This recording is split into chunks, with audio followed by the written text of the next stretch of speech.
Hello dear students, आज इस video में हम नेम रिएक्शन वाले पोर्शन को आगे बढ़ाएंगे। 16 रिएक्शंस हमने पढ़ ली थी। अगली जो रिएक्शन है हमारी वो आप स्क्रीन पे देख पा रहे हैं। रिएक्शन का नाम है रायमर-टीमान अभिक्रिया। अभिक्रिया का क्या नाम है बच्चों? रायमर-टीमान अभिक्रिया। रायमर-टीमान अभिक्रिया जो होती है वो फिनॉल की अभिक्रिया होती है। इसमें आपको दो अभिक्रियाएं याद करनी होती हैं। नंबर 1 फिनॉल की क्लोरोफॉर्म और KOH के साथ, और दूसरी फिनॉल की CCl4 और KOH के साथ। फिनॉल की जब हम क्लोरोफॉर्म और KOH के साथ अभिक्रिया करवाते हैं तो सैलिसैल्डिहाइड बनता है, और फिनॉल की जब हम CCl4 और KOH के साथ अभिक्रिया करवाते हैं तो सैलिसिलिक अम्ल बनता है। तो परीक्षा में आपसे कई बार तो नाम से रिएक्शन पूछ ली जाती है और कई बार आपसे अभिक्रिया को पूरा करवाया जाता है। तो याद रखिएगा, जब हम फिनॉल की अभिक्रिया क्लोरोफॉर्म और KOH के साथ करवाते हैं तो आपको फिनॉल की ऑर्थो स्थिति पर CHO जोड़ना होता है, और CCl4 प्लस KOH के साथ करवाते हैं तो आपको फिनॉल की ऑर्थो स्थिति पर COOH समूह जोड़ना होता है। जब फिनॉल की ऑर्थो स्थिति पर CHO समूह जोड़ता है तो कंपाउंड का नाम सैलिसैल्डिहाइड होता है, और COOH समूह जुड़ता है तो कंपाउंड का नाम सैलिसिलिक अम्ल होता है। तो रायमर-टीमान अभिक्रिया मैं उम्मीद करता हूँ आपको अच्छे से याद हो गई होगी। आप इस रिएक्शन को अच्छे से देख लीजिएगा और इसको अपनी कॉपी में लिख करके इसकी प्रैक्टिस कर लीजिएगा। इसके बाद में 18वीं रिएक्शन है जिसका नाम है गाटरमान एल्डिहाइड संश्लेषण। गाटरमान एल्डिहाइड संश्लेषण।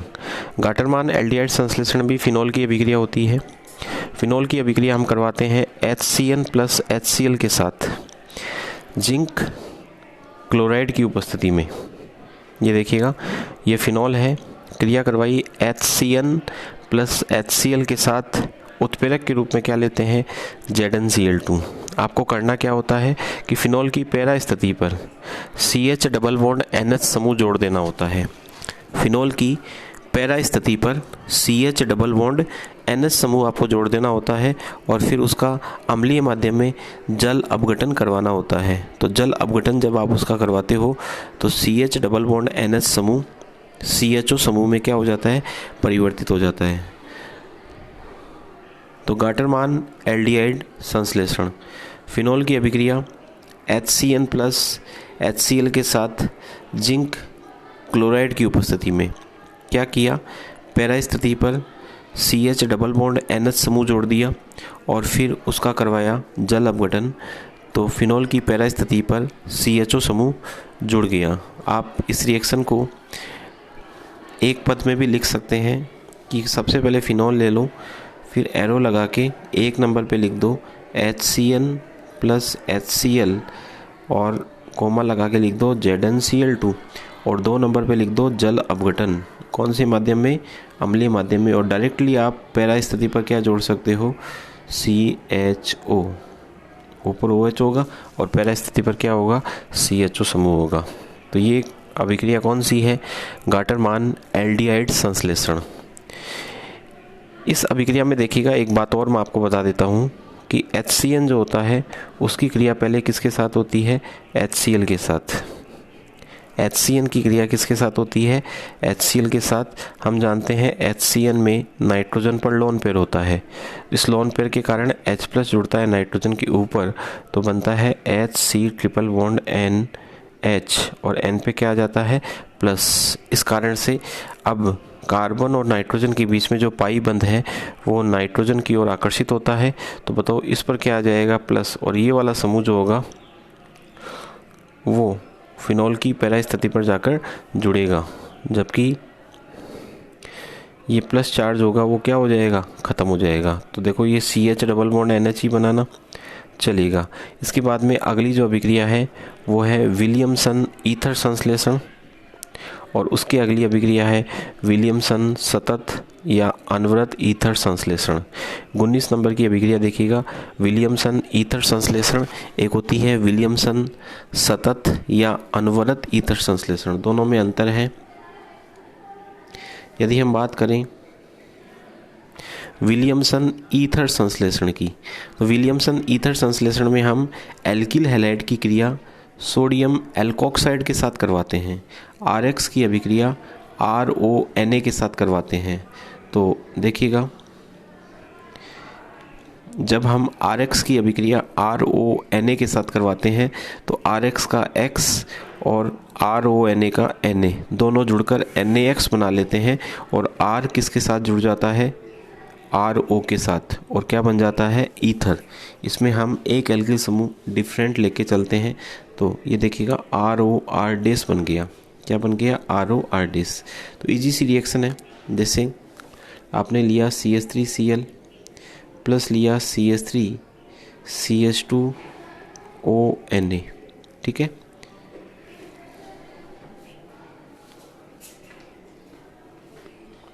तो देखो यहाँ से Cl और यहाँ से Na, क्या बाहर निकल गया, NaCl, और क्या बन गया, CH3O CH2CH3। इस अभिक्रिया को कहते हैं विलियमसन ईथर संश्लेषण।